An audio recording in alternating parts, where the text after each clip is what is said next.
G.O.A.T. stands for the greatest of all time. I remember there was a song where it said, I don't want to be a goat. Nope. In this case, you want to be a goat. So there is an exception to that, in that in some cases you want to be the greatest of all time. And we'll talk about that in just a moment. But the greatest of all time, the GOAT.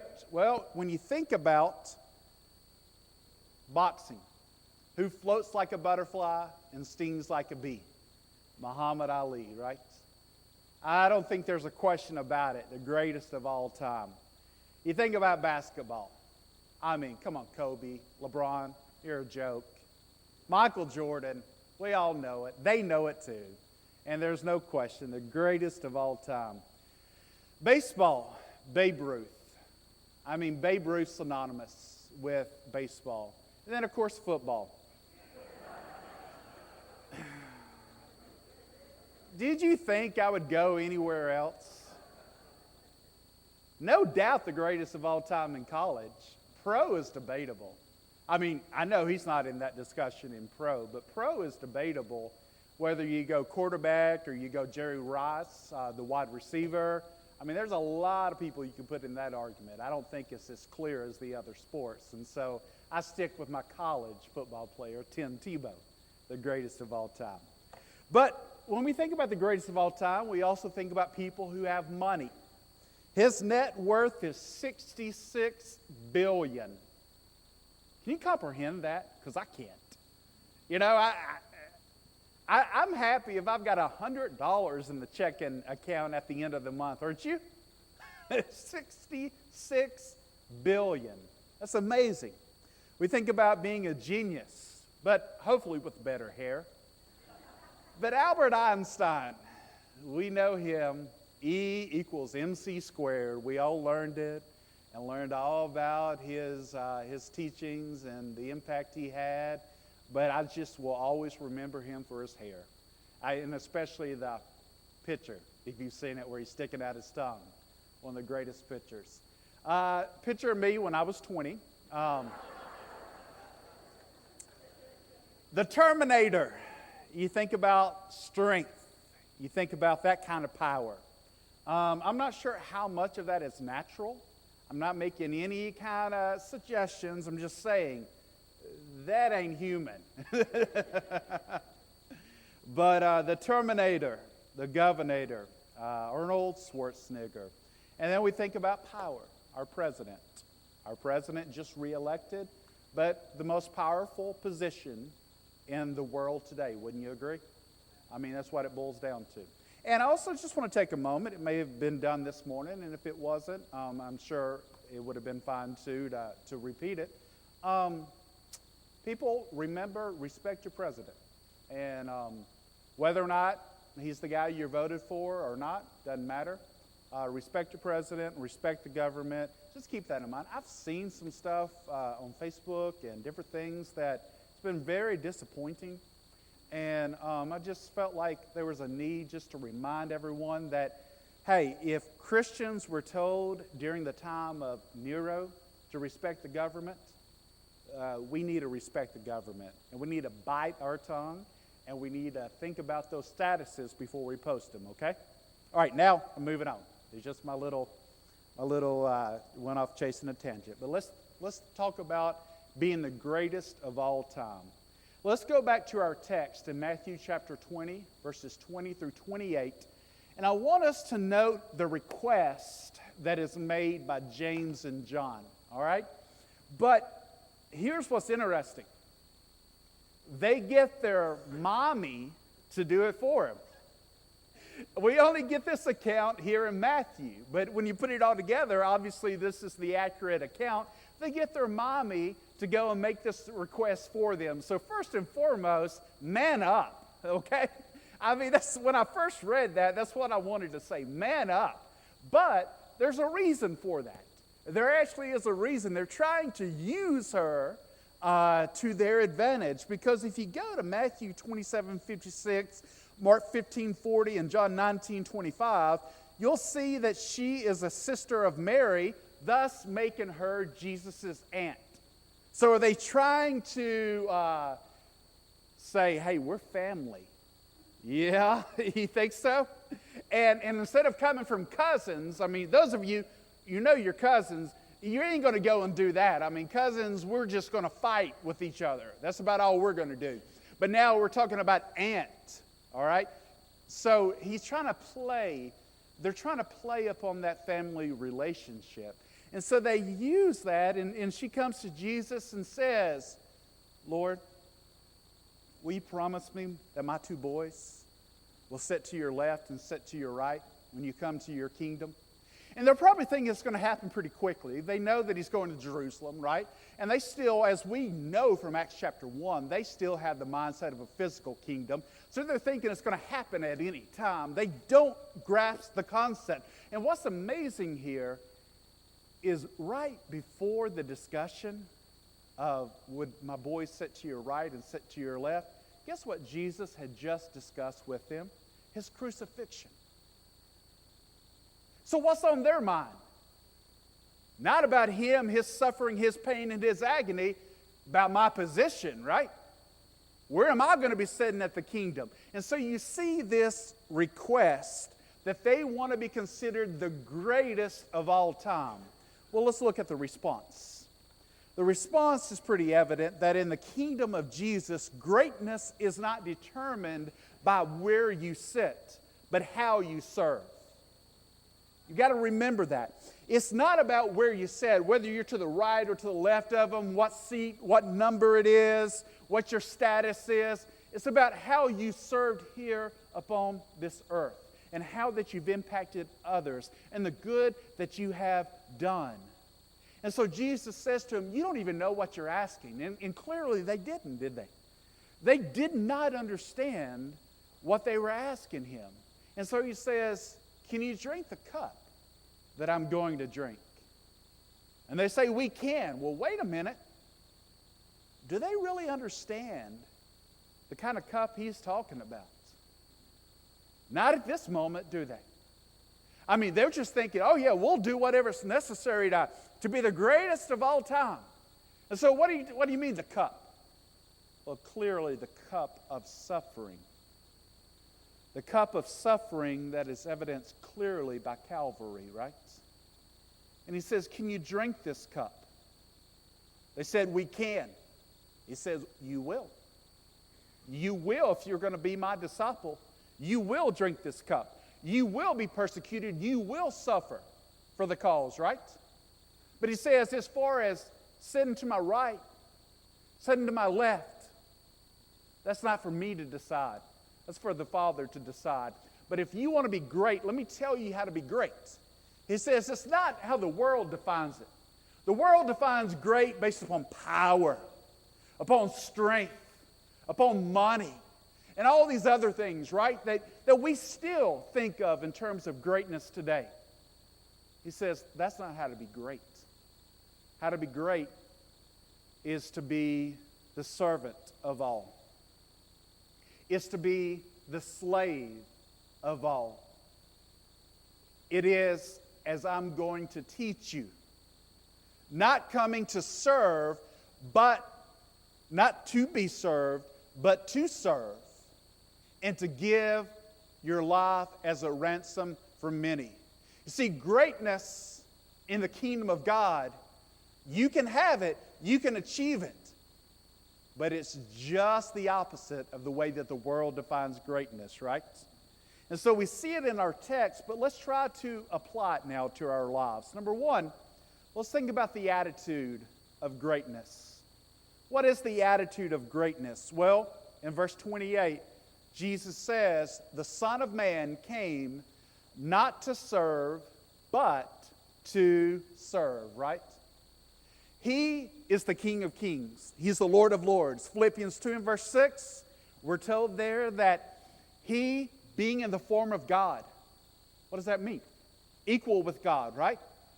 Member of the Godhead, 100% divine. He had the rights, the privileges to everything. He thought it, though, there was something more important, you and me. That he was willing to leave that position and those privileges behind to come to this earth for you and for me? What was in it for him? Ask yourself that. He already had everything, didn't he? He had everything. So what was in it for him? You and me. Our situation. You see the attitude there? It's not about him, it's about us. He's teaching us that. 2 Corinthians 8 and verse 9, we read, "For you know the grace of our Lord Jesus Christ, that though he was rich, yet for your sake he became poor, so that you by his poverty might become rich." You see, Jesus in his attitude, the heart of a servant, teaches us that if we're going to be great, it cannot be about us. It must be about others. Their needs.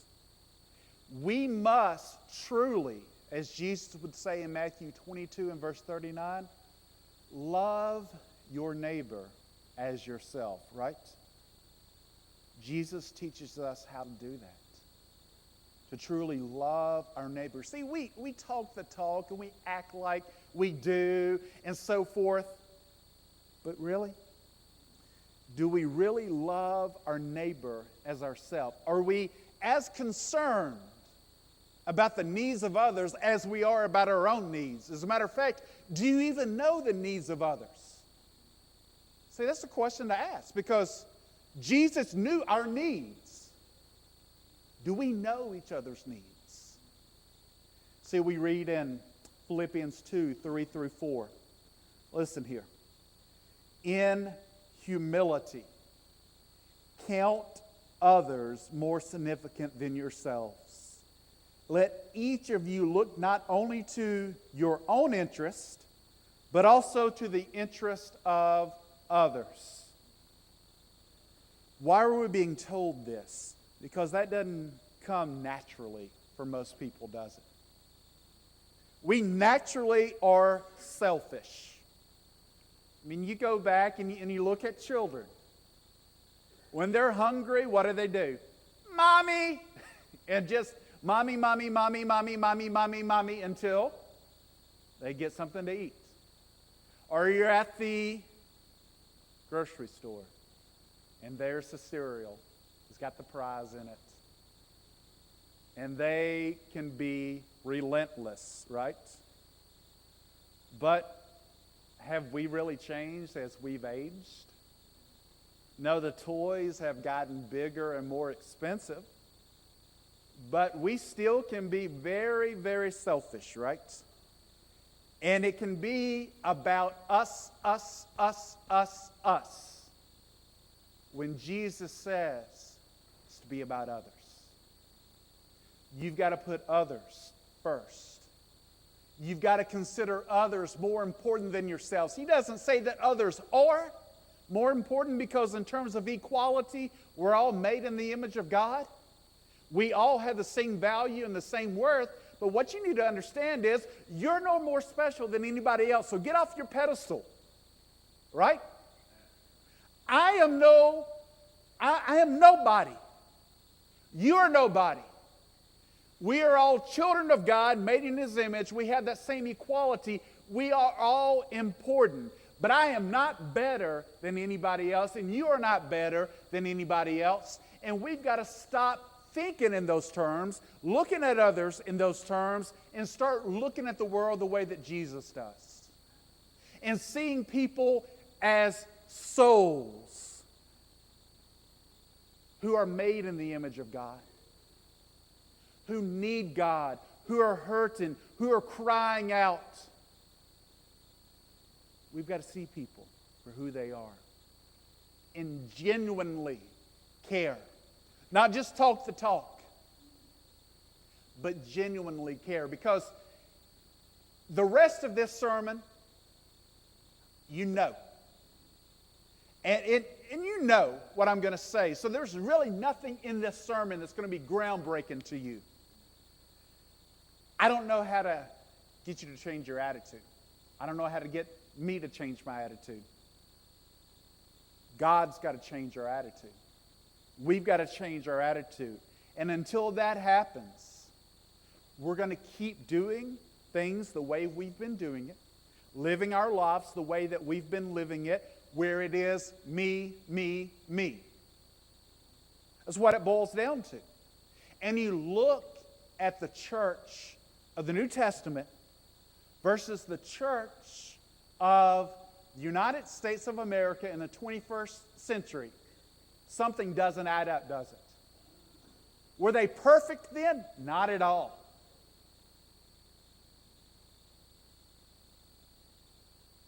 But there was a love, a genuine love, care, and concern that we read about in the book of Acts. That sometimes I wonder, have we lost that today? Because how many, and it's just questions to think about. How many vacations do we take? How many electronics do we buy? Cable upgrades do we do? Cars that we buy? Clothes that we buy? How many of these things do we do, and there are people out there starving? There are people out there that are homeless. You see what I'm saying? And am I saying that it's wrong for you to ever take a vacation? No. Is it wrong for you ever to buy a new car? No.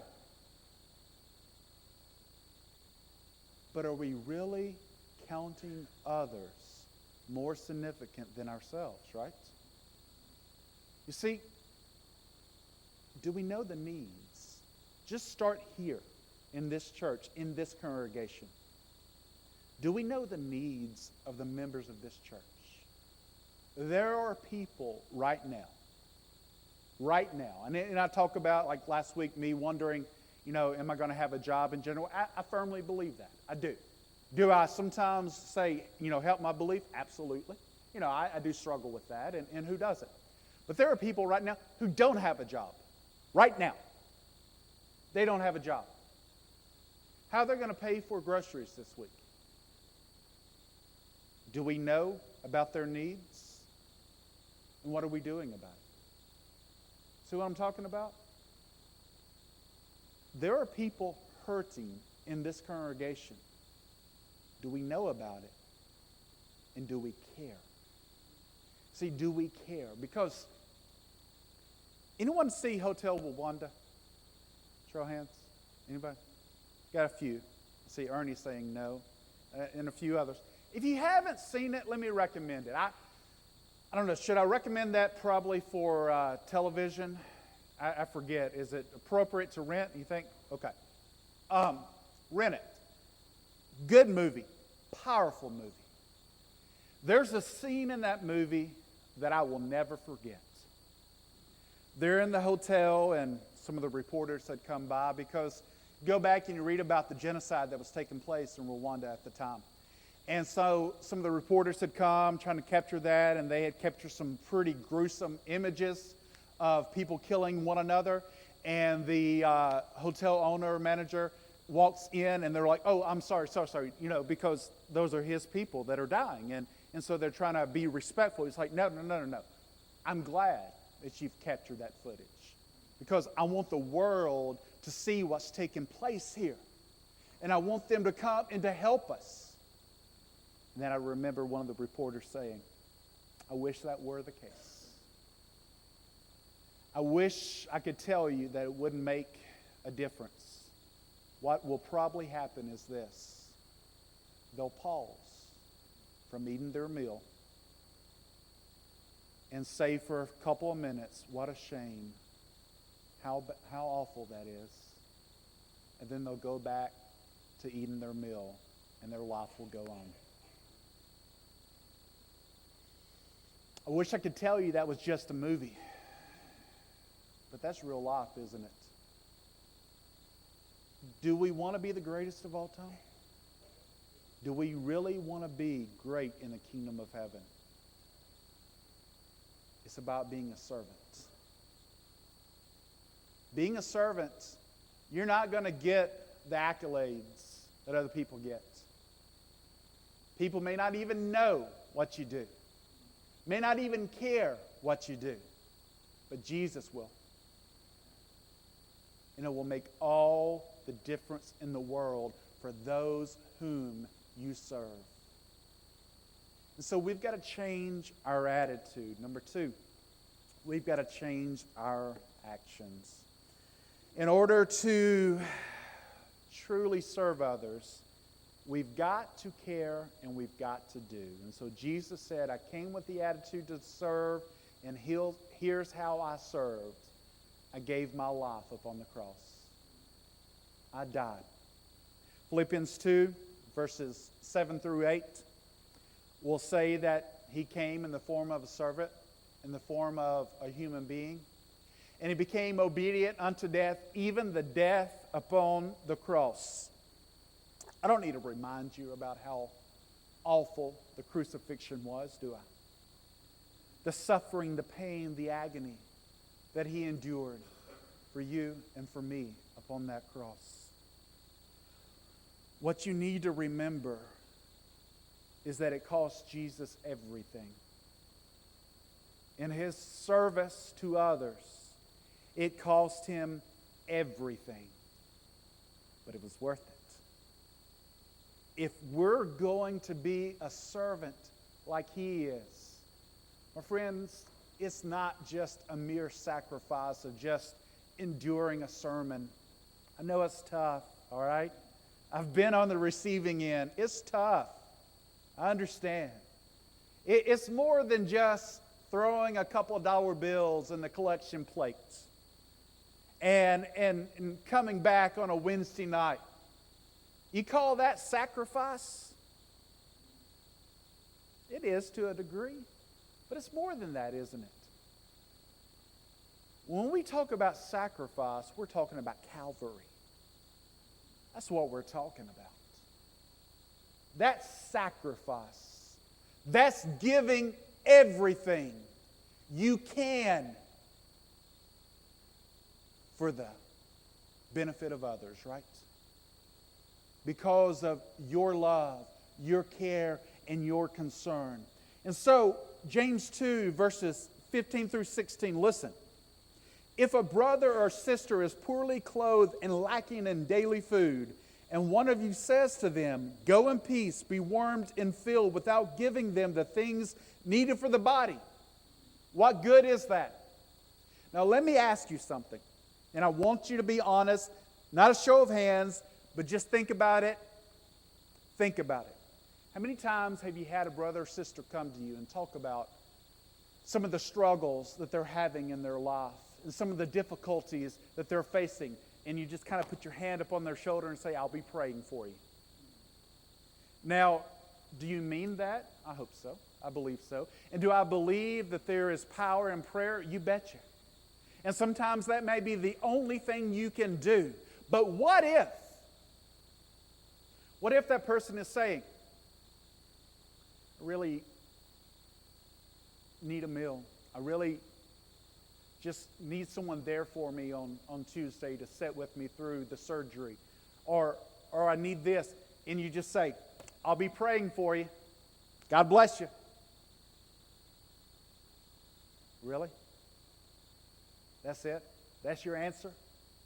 That's the extent of your serving that person?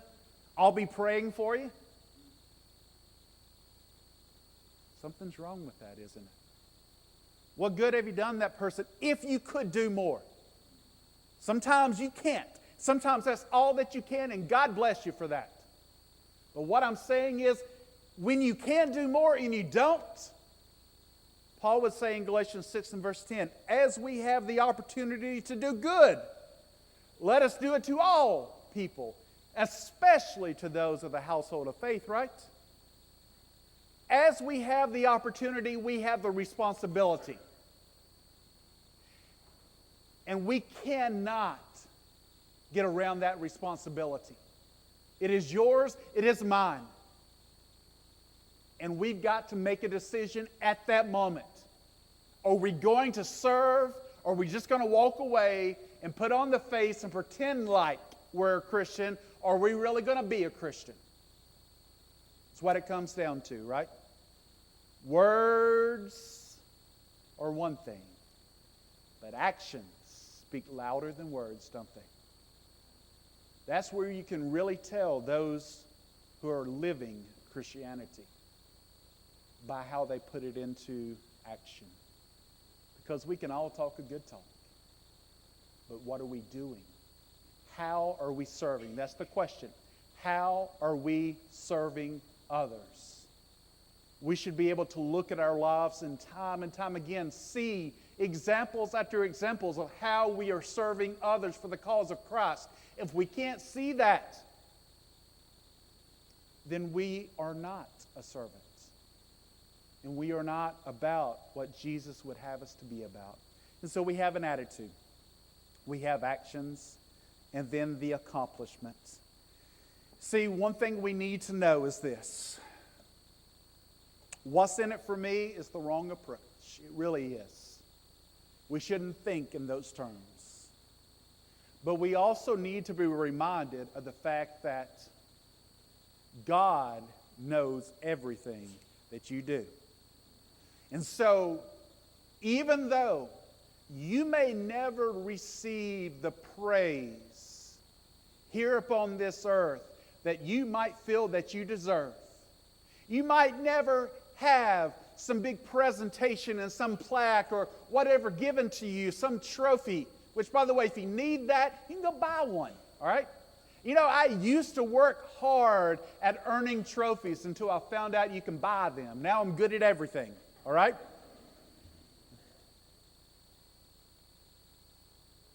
But you do need to know that God sees everything that you do, and He will bless you for your service. He did that with Jesus, Philippians 2:9-11. He highly exalted Him and gave Him the name that is above every name, that every tongue should confess and every knee will bow that Jesus is Lord, right?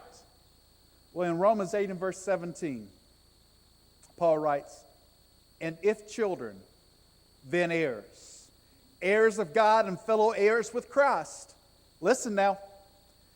"Provided we suffer with Him, in order that we might also be glorified with Him." If we humble ourselves, He will exalt us. If we exalt ourselves, He will humble us. All right? Rest assured of that. But if you want to be great, and I believe we should always strive for excellence, don't you? I believe we should, and there's nothing wrong in that. Striving for excellence. If you want to be the greatest of all time, then be the best servant that you can be to others. And that guarantees that Jesus will exalt you, that you will be blessed. It's through serving. It's through being last, putting others ahead of you. And so if we can change our attitude, then maybe we'll change our actions. And if we change our actions, then I know we will receive our reward. Tonight, as we bring this message to a close, I just ask you to look at your hearts, and you know whether or not you're serving God. If you're not serving Him, maybe you need to become a Christian or you need to rededicate your life. Whatever the need is, if we can help you in any way, would you please come as together we stand and as we sing.